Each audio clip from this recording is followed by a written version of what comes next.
Listening to Truth on Tap with hosts Kevin Kirsten. The Big Show. Yeah, I thought you knew it. Yes, you did. Shut the government down. Say that karma is a bitch. Fucking retards, you know? Say that karma is a bitch. Do they know? Do they not know what they're doing? Is that what it is? Are they just that stupid? Okay, last week I had to travel to San Jose. This is my friend who stayed in a haunted hotel. But then she couldn't leave because the cab company shut down.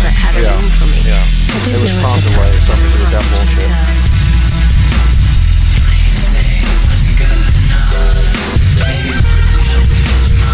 You're listening to The Big Show. It's Truth on Tap with Kevin Kirsten. Couple of things here we're going to start off with. Did not expect to be doing a show today. I am in a lot of pain.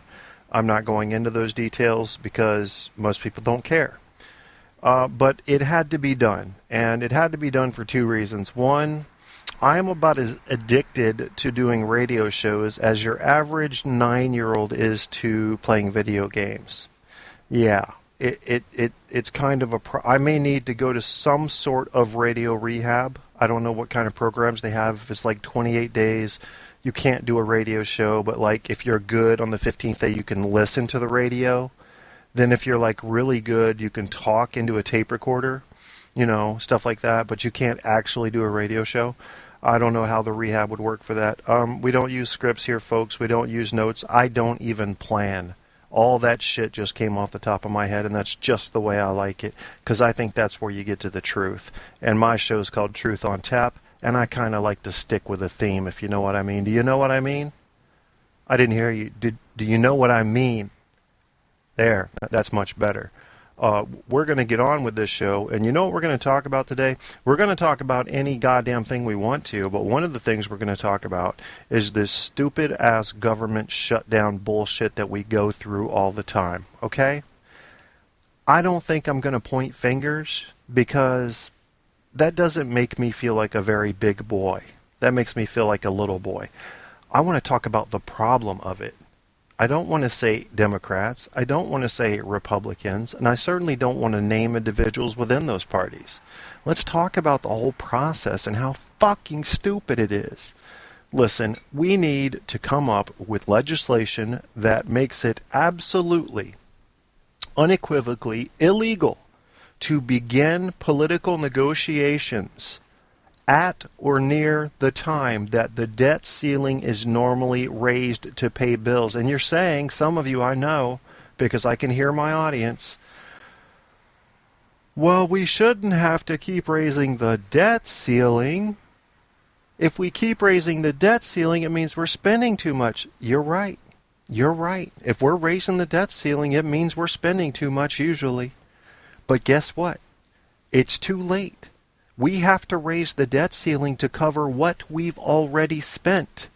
Don't you see? It's the credit card bill.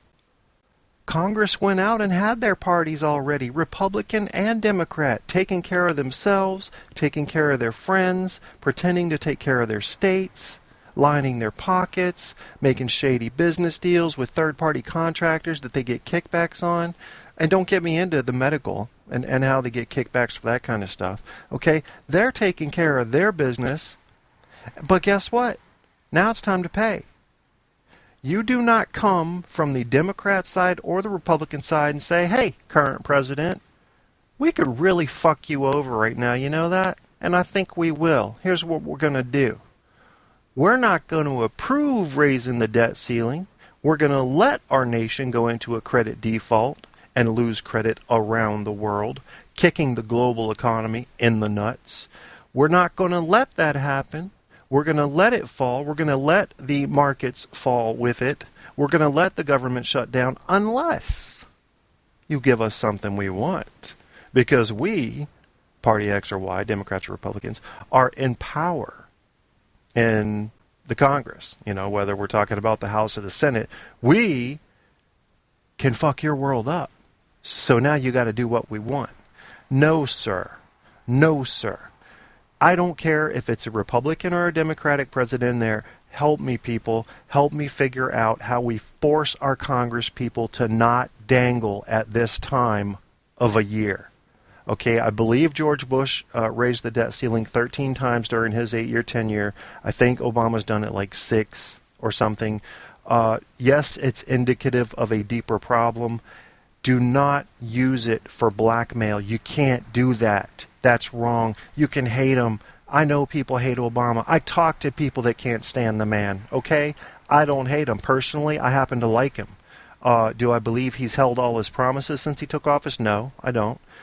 Do I believe any president since I've been alive has held on to all his promises since he took office? Hell no.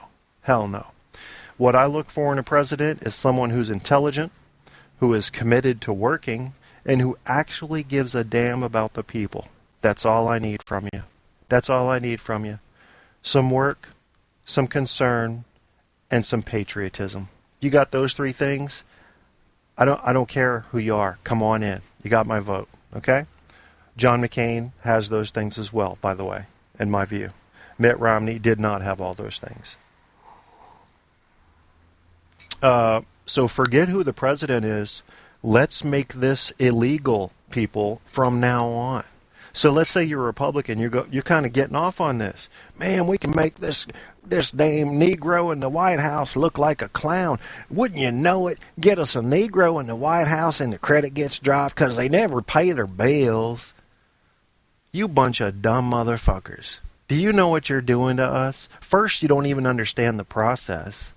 And second, if you do this to us, you're doing it to yourself. You're shooting yourself in the face because you don't like a mole on your face with a spread shot shotgun. Do you understand that? That's not how you punish someone you don't like. There are plenty of ways you can go punish Obama if you don't like him. That's not a way to do it.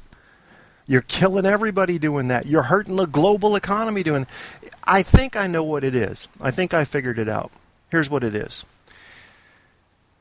The people that hate Obama, and many hate him to a new level of hate. I've seen a new level of hate rise with this president that I haven't seen with previous presidents. Now, with Bush, plenty of people hated him, no doubt. But in my mind, when I get that general taste for how people hate, with Bush, it was kind of a sympathy hate. It was like, that poor motherfucker. If only he could finish one complete sentence. I'm so embarrassed. I hate him. That's what I hear with him. With Obama, damn that nigger. Can't believe we got a nigger in the White House. Damn that nigger. Okay, or he's an elitist asshole. Thinks he's better than everybody else. Okay, I hear that. These are things, first of all, that need to stop. We need to grow up. You don't get to pick what color you are when you're born, and guess what? Some black people are better than some white people, and some white people are better than some black people. It depends on what you're measuring. That's the way it is, folks. That's the way it's always going to be. Color doesn't matter.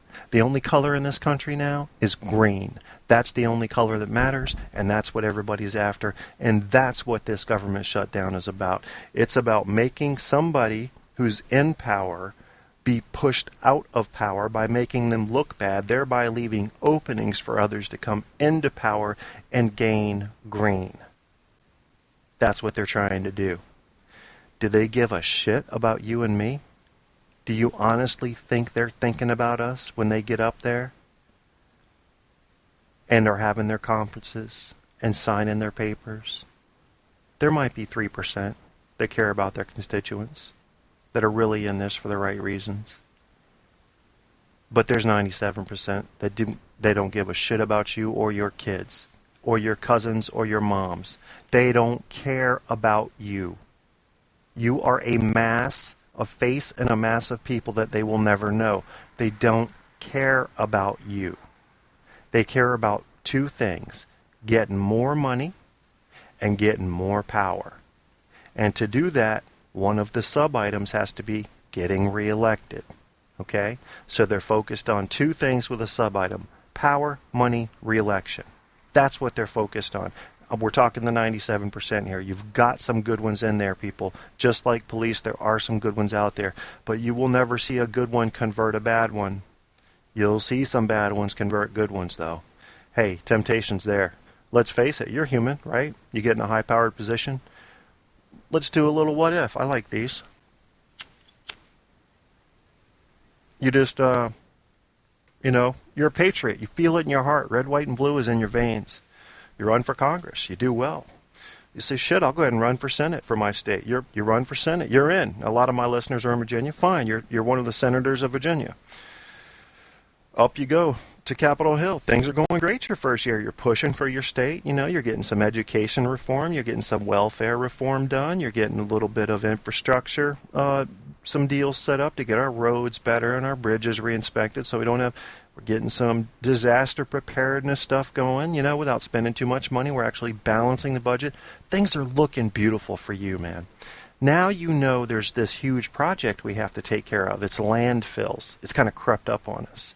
And this is off the top of my head, so just work with me. Turns out these landfills, they've discovered a new toxic compound coming out of your average landfill. And it turns out Virginia has, per capita, one of the highest number of those types of landfills in the state. Now, we got to do something about it. That means more than just burying them 4 feet below. They have to all be incinerated without polluting. You got a hell of a problem on your hands now, right? Well, guess what? You get a few companies coming up saying, we can handle that for you. We can handle that for you. We'll put in some bids. But one of the companies comes up as you're having dinner, talking with all these prospects about it. Say 2 of them go off to get a drink, or one of them goes to the bathroom, and there's only one left at the table. Says, Senator, a little birdie told me that you might find $3 million under your pillow if my company happens to get elected for this job, if my company happens to win the bid to take care of this landfill mess you're in. It's a win-win situation, Senator. You were going to pick one of us anyway. Hell, with my credentials, you probably would have picked me anyway. What do you got to lose? And what are you thinking about? Okay? You've got your honesty there in your heart. You're a good person. You're honorable. Your mother's your mother's in a hospital. She needs to be taken care of. Your kids, they want to go to top-notch Ivy League colleges. You're thinking about it, aren't you? You're thinking hard about it. They've guaranteed you that they can give you this money in such a way that it could never be traced. You're tempted. This is how it happens. This is how the good turn bad. This is what leads to days like today, where you've got a group of people willing to shoot the American public collective in the head in order to make one president look bad, and his party and his cabinet. This is how it happens. Don't fool yourself. You'll hear me say this over and over. Don't fool yourself. We are animals. There is this completely bizarre concept going around that humans are somehow evolved into a higher order. We are not. We are animals with thumbs and a pretty decent way of communication. And even that's up in debate because we have not decoded all of the other animals' languages yet. Dolphins may be far more verbose than we are. You're an animal. And if you don't think you're an animal, go walk down a dark alley at night and get robbed. If you don't think you're an animal, let somebody come punch your kid in the face right in front of you. And then I want you to tell me you're not an animal. You're an animal.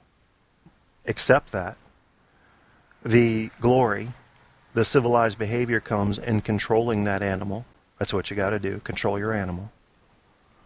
Sometimes you want to let your animal loose, you know what I mean? Having a bit of a rowdy weekend, couple glasses of wine, yeah, let it go. Get a hoo-ha, get all that going. You know what I'm talking about? See, I don't know about twerking or jerking or reworking or any of all that.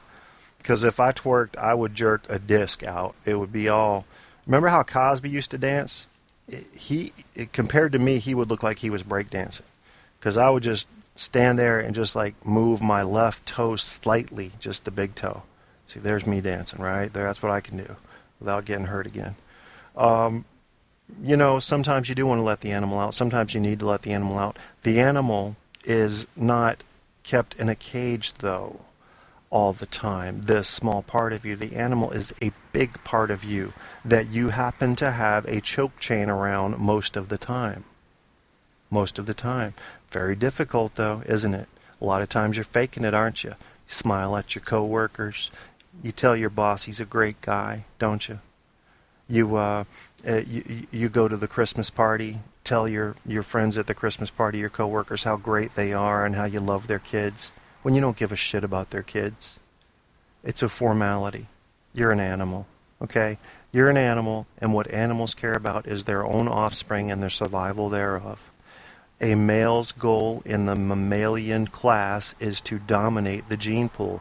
That is, to find as many mates as he can, few exceptions, and try to produce as many offspring as he can, because it is innate for him to want to pass on his genes.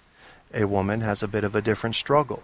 When she looks at a potential mate, she's looking at a bunch of things. Can he provide? Even though women can earn their own, it's still in the nature. It's in birds and women, all those females. Can he provide? Is he stable? Now, does he look good? Can he make me laugh? Can he introduce humor? Is he abusive in any way? Is he too conceited? Does he care about himself more than he would care about me and or our potential offspring? All kinds of stuff going on there. That's our animal. That's our animal working. And you're sitting here going, oh, I thought those were just thoughts. No, that's your animal being an animal. It's automatic. You could grow up in a cave, you'd still have those feelings. Nature versus nurture has no argument here. I'm getting off topic here, like I tend to do, so I'm going to try to steer it back. I can hear my nosy bitch of a neighbor next door trying to get close enough to listen, so I hope she hears the whole thing. And I'm such a nice guy till you fuck with me. I'm just sleeping dog, like Kim said. Bought me that sleeping dog.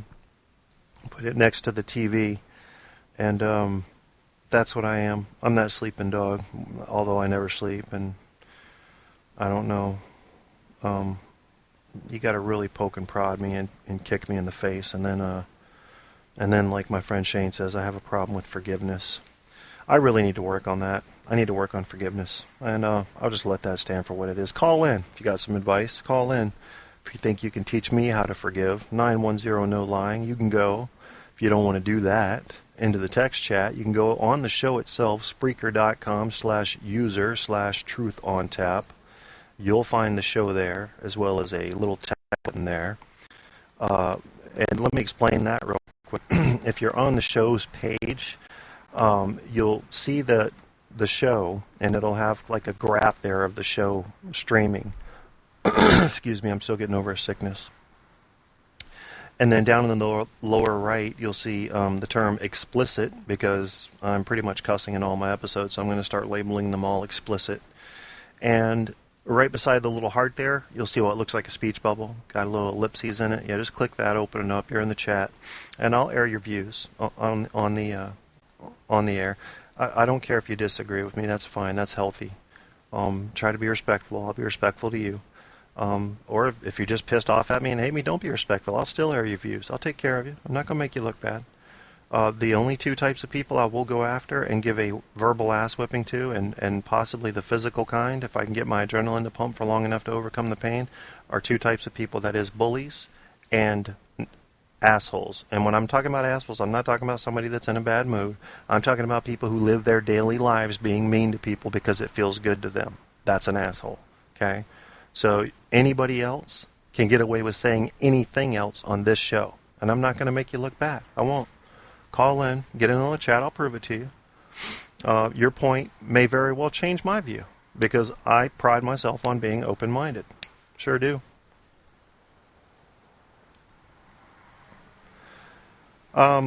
If you end up thinking a lot like me, which I highly doubt, you will become a Kev head. I am not out to create Kev heads. It might be flattering to see somebody walk up with a t-shirt that says, I'm a Kev head.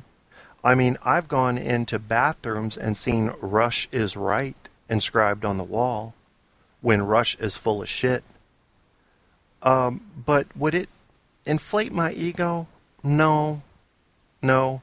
Think of your ego like a tire. I said inflate, so it kind of fits. You can deflate it, you can inflate it. I don't have any tires. So it just doesn't work with me. It doesn't matter what it is. I mean, if you sent 4 Playboy bunnies over to give me a lap dance and take pictures and put video on the internet that the average man would be very proud of? Nah, no, I'm not. The pride's not getting pumped up. Is it because I've done too many things in life I'm ashamed of? It may have something to do with that. Is it because I believe I'm far enough along in my education to realize I don't matter? It probably is a lot to do with that. Socrates had a great concept of it. He knew he didn't matter. He didn't matter, but he wanted to engage anyway. Do you notice that about Socrates? That's part of what I love about him. You know, in school, the big names, we weren't allowed to talk about them because that was considered pop psychology and pop philosophy. Let's get into some of the deeper names. Let's talk about Immanuel Kant. You know, we need to get into some Descartes. And, you know, if you haven't talked about Pythagoras, you haven't talked about anybody. Well, kiss my ass, because Socrates became a household name because he was a tactician and a masterful one at that with what he did. Okay? And I love him for it. He's just so smart. And you know what I love most about him? There's been a lot of smart people in the past, and their names are there. But he was passionate about it. He cared about these little teeny logic arguments he would have with people. He cared. Not that he was right. He didn't need to be right. He also lacked tires. But what he needed was the discussion to happen in such a way that the person he was talking to or the people he was talking to were actually thinking on their own. What a beautiful sight that is. I mean, that is art happening. It is the same as watching Monet as he paints lilies or whatever. Was it water lilies? It was one of my favorite paintings. Could you imagine if you had been present to watch him paint that? That's what it would have been like to watch Socrates do what he did. He got his joy from watching people think. And few people could force them to think. He could. He could do it. And he loved watching them think. He loved it. He loved watching them follow and learn a direct flow of logic. He loved that. That's what I love about Socrates. Who's your favorite philosopher? I want to know. I want to know why. Call in. The number is 910, no lying. It's 3:52. A lot of people are still at work. I do these shows without any notice sometimes. You either got to be ready or catch me on the next show. I don't know how long I'll be on today. I'm supposed to do a radio show tonight at 10 o'clock. I haven't missed one yet. With my Arab midget bastard of a bastard head friend named Ramsey Swice, who thinks he's so good that he's going to move from Chicago to L.A. in 3 weeks, less than 3 weeks now, 2 weeks, to start his own comedy show. He's been on like 50 different radio interviews and some TV stations and stuff. And we like the whole Arab versus American comedy thing. We really, really fuck with each other big time. He's a 5'2" Arab angry midget that's probably going to go in our grocery stores and blow up all our watermelons. I'm the 6'5" imperialist American looking to conquer the world. We represent our respective races and nationalities, I would suspect. Even though, and it's only fair to say, Ramsey's an American. He was born in America. He'll probably die in America. So he's got some family in Jordan. He's been over there. He couldn't even learn to speak Arabic. It was too hard, okay? He's an American. He's an American. But he's an Arab. Yeah, he's fucking Arab, you know? And that's what I'm going to call him. A dirty bastard. He's probably got a bomb in his shorts right now. I could imagine him getting on a bus, got a bomb in his shorts. You know what he would do? I know him well enough to know what he would do. He wouldn't light it. He'd have it in his shorts and he'd take the wick out and just start playing with the wick. I mean, can't you picture an Arab playing with his wick on a bus in front of everybody? Now, my guess is he'd have problems making the wick hard, because with the Arabs, they're usually soft and small, so you kind of lean down there. But I'm sure if he, played with it the right way and finagled, he could get it hard. He could have an erect wick. But would he light his wick on fire? I mean, that's where you separate the boys from the men. If he lights his short, soft wick on fire, would that bring about the explosiveness that he likes to believe he has? I doubt it. I think it would. He'd get tackled, and someone would pee on him to put it out, just like Richard Reed, you know. Who was Richard Reed? He had to be the dumbest son of a bitch the Middle East has ever produced. I mean, he was the Gomer Pyle of fucking Yemen. Ridiculously dumb. I need help light my shoe not blow up. Oh no. Oh no. Should have brought kitchen matches. You got a light, sir? Yes, I know. We're on the plane. I just need to light my shoe and everything be done. Okay? Well, what you mean what kind of shoe I got? It's it's called Air Nikes. You know, you light Nikes in the air. See, that's Air Nikes. Nikes. What you mean they call Nike Air? I don't care. I must light this shoe. I must light this one. Why don't I light the other one? Only my left foot is weak. I must just make sure if I light the fuse and it goes faster, then it keeps up with my right foot. I can walk faster. Yeah. Why are you tackling me? Why are you striking me about the face and neck? Oh no, this hurts. This hurts. Oh no. Do stop. Do stop striking me. Ow. Ow. Yeah. Yeah. So you got me. You got me there. And just in case you didn't know, goddamn Don Imus probably wasn't even, you know, he's racist anyway. And thing about Don Imus is his mouth is in his nose. A lot of people don't know that. You know, man, if your mouth is in your nose, you just need to come out to the ranch. We'll ride a cow around. You don't have to ride a horse all the time. Ride a cow around, you know, and maybe drink some lemonade or some shit.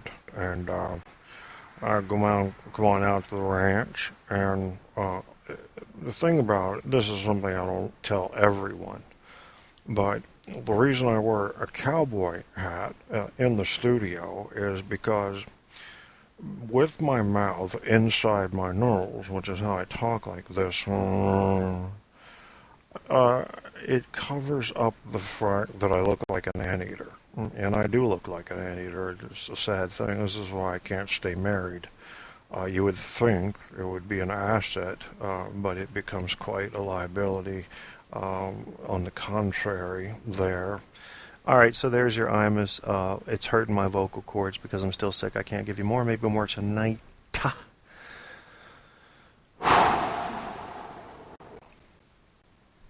A couple of things about pain. Pain gives you energy, a lot of energy, but it also makes you irritable as hell. And in a way, I'm really hoping that no one calls in and contests me during this show, because I get this. You ever get that feeling where you're so irritable, your hair is tingling, you're just daring someone to fuck with you? Oh, I hate that. I don't ever want to feel that, man. Because you know that the person that's going to fuck with you probably means no real harm. They're probably just doing their normal fuckery.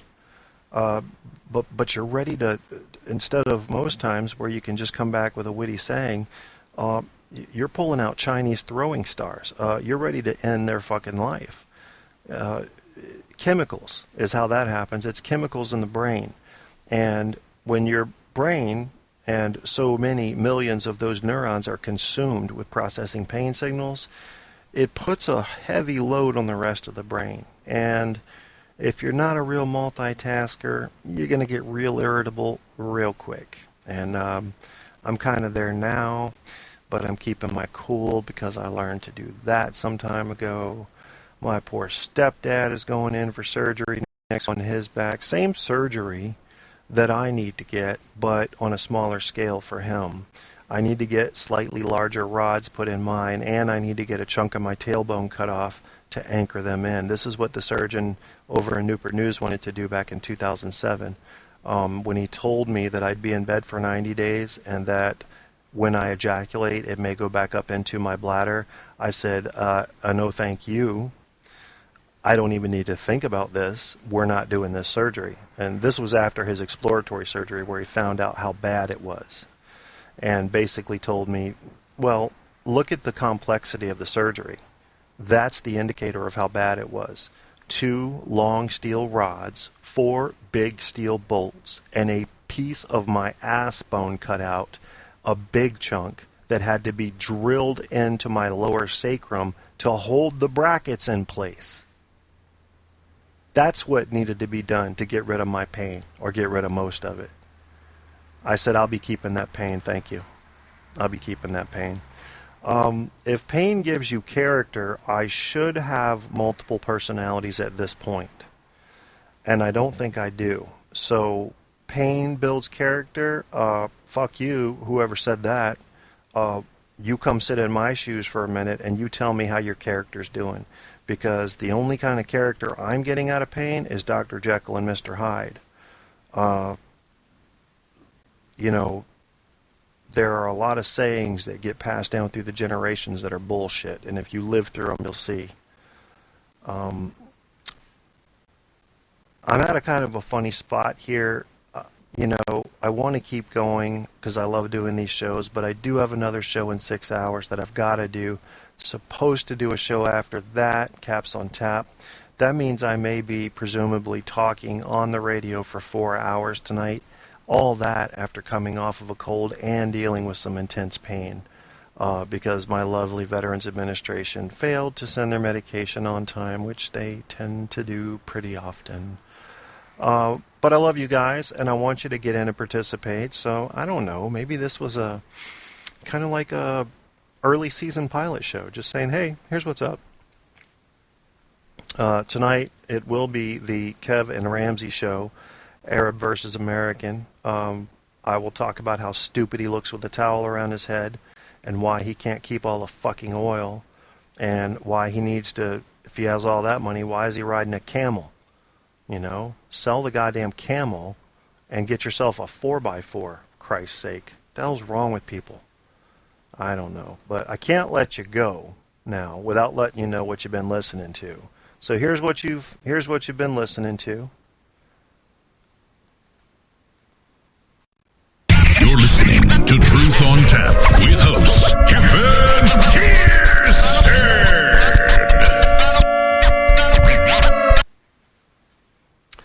And instead of Bad Ace right now, since I will be playing Bad Ace later, I am going to be playing Mr. Logan Moxley's longest song that he sent to me so far. I've got 3 of his.